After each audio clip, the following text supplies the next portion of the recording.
Class 10 का है, प्रश्नावली 4E है। यूपी बोर्ड 2026 के एग्जाम में पूछ सकता है, क्योंकि हमारा एग्जाम बहुत नज़दीक है। लघु उत्तरीय प्रश्न है, सवाल नंबर है हमारा चौथा। दिया है यक्स प्लस 1/x बराबर 10/3 को हल करना है।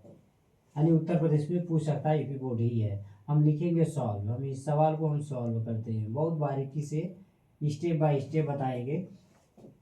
हमारा सवाल दिया हुआ है, जो भी दिया है लिखते हैं। दिया है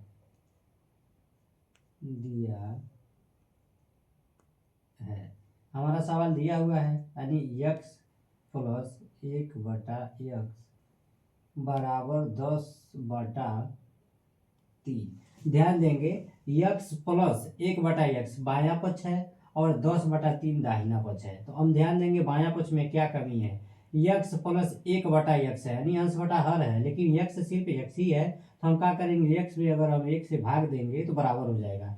x/1 अंश बटा हर हो गया, प्लस 1/x अंश बटा हर हो गया। जब अंश बटा हर दोनों है, तो सबसे पहले हम क्या करेंगे, 1 और x का क्या होता है, एलसीएम होता है, यानी लघुत्तम समापवर्ग। सबसे पहले एलसीएम लेंगे 1 और x का, तो हमारा एलसीएम आएगा कौन सा, x ही आएगा। अब x से x में गुणा होगा, 1 से 1 में गुणा होगा, यानी x से x में गुणा करेंगे प्लस 1 से गुणा 1 में करेंगे, बराबर है हमारा 10/3। अब ध्यान देंगे हम यहाँ पे कोई भी संख्या रहता है उस पर क्या है, घात हमारा क्या 1 होता है, यानी एक एकम 1 ही हो जाएगा। लेकिन x गुणे x यानी 2 मर्तबा है, यानी हमारा क्या हो जाएगा, x पे 2 घात 1 x पे 2 घात प्लस 1 एकम 1 बटे में x बराबर 10/3। अब ध्यान देंगे, x बहुत सारे लोग बोलेंगे कैसे डायरेक्ट लिख दिए।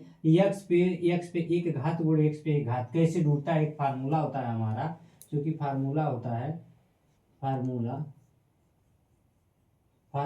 है a पर पावर m गुणे a पर पावर n बराबर होता है a पर पावर m प्लस a पर पावर n के। यानी हम मानेंगे, यानी हमारा जो आधार है, a के मान हमारा x है, m के मान 1 है तथा n के मान 1 है। जब हम फार्मूला में रखेंगे, a के मान हमारा कितना है x, m के मान कितना है 1 प्लस n के मान 1। अब बराबर करेंगे जब x का मान, x के ऊपर घात कितना है, ध्यान देंगे 1 प्लस 1 यानी x पे 2 घात, वही मान यहाँ पे जुड़ता है।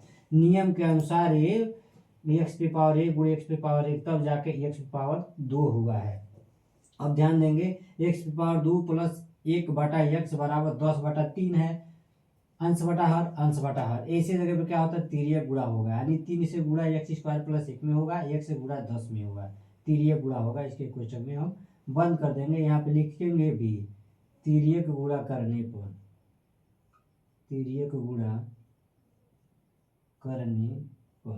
हम क्या करेंगे, तिर्यक गुणा कर देंगे। यहाँ देंगे बराबर का चिन्ह, 3 से गुणा होगा, ये 3 से गुणा किस में होगा, 3 गुणे x² प्लस 1 बराबर 10 गुणे 3, नहीं सॉरी 10 गुणे x, 10 से गुणा x में होगा, 3 से गुणा x² प्लस 1 में होगा।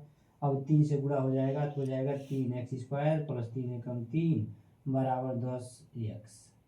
अब ध्यान देंगे, 3x² प्लस 3 क्या है, बायां पक्ष है, 10x हमारा क्या है, दाहिना पक्ष है। तो हम दाहिने पक्ष को दाएं से बाएं मिलाएंगे तो माइनस हो जाएगा। अगर प्लस दाहिना प्लस 10x है, हम माइनस करेंगे, यानी राइट हैंड साइड में है, राइट हैंड साइड दाहिना पक्ष, दाहिने पक्ष में प्लस है, बाएं पक्ष में आएगा प्लस, तो इसका पक्ष अंतर हो जाएगा, प्लस है तो यहाँ पे क्या हो जाएगा -10x, माइनस यहाँ लेफ्ट हैंड साइड हो गया, यानी बायां पक्ष हो गया।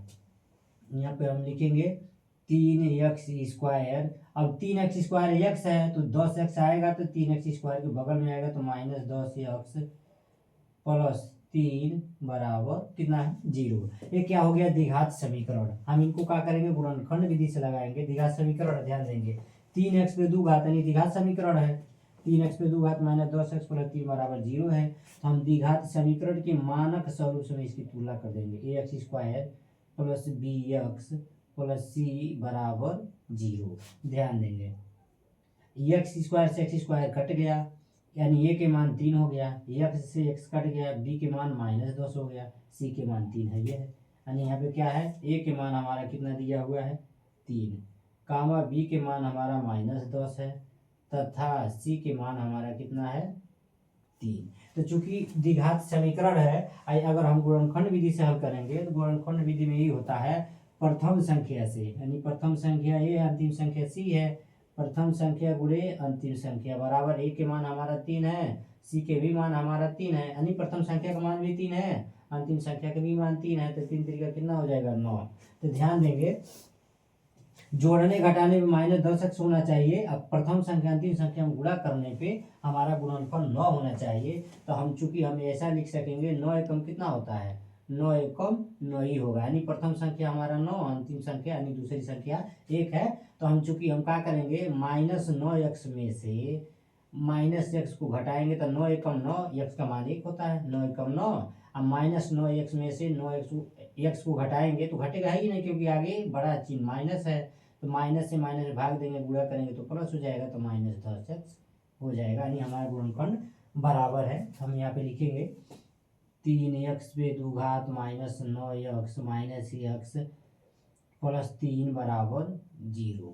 चूंकि हम इसको क्या करेंगे 3x² -9x को कोष्टक में करेंगे, x प्लस 3 को कोष्टक में करेंगे। ध्यान देंगे यहाँ 3x पे 2 घात है, यहाँ पे 9x है, यहाँ पे x है और 3 है, यहाँ से कुछ नहीं तो 1 निकलेगा, यहाँ से निकलेगा, यहाँ से क्या करेंगे हम 3x को कॉमन कर देंगे, 3x गुणे कितना बचेगा यहाँ पे x, क्योंकि 3 से 3x से गुणा करेंगे 3x² -3 3 का 9 -1 यहाँ पे कॉमन कर लेंगे, यानी निकल गया, तो बचेगा कितना x, माइनस और प्लस में भाग देंगे तो -1 3 एकम 3 बराबर 0। ध्यान देंगे दोनों कोष्टक में x -3 है, तो हम कॉमन कर लिए, जो भी बचा हुआ सवाल है हम यहाँ से लगाते हुए आएंगे, क्योंकि यहाँ पे जगह है।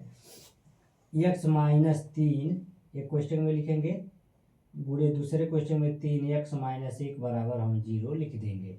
यहाँ देंगे बराबर का चिन्ह, दोनों एक दूसरे के बराबर, यानी x -3 गुणे 3x -1, यानी दोनों 0 के बराबर है, तो हम लिख सकेंगे 3x -1 बराबर 0।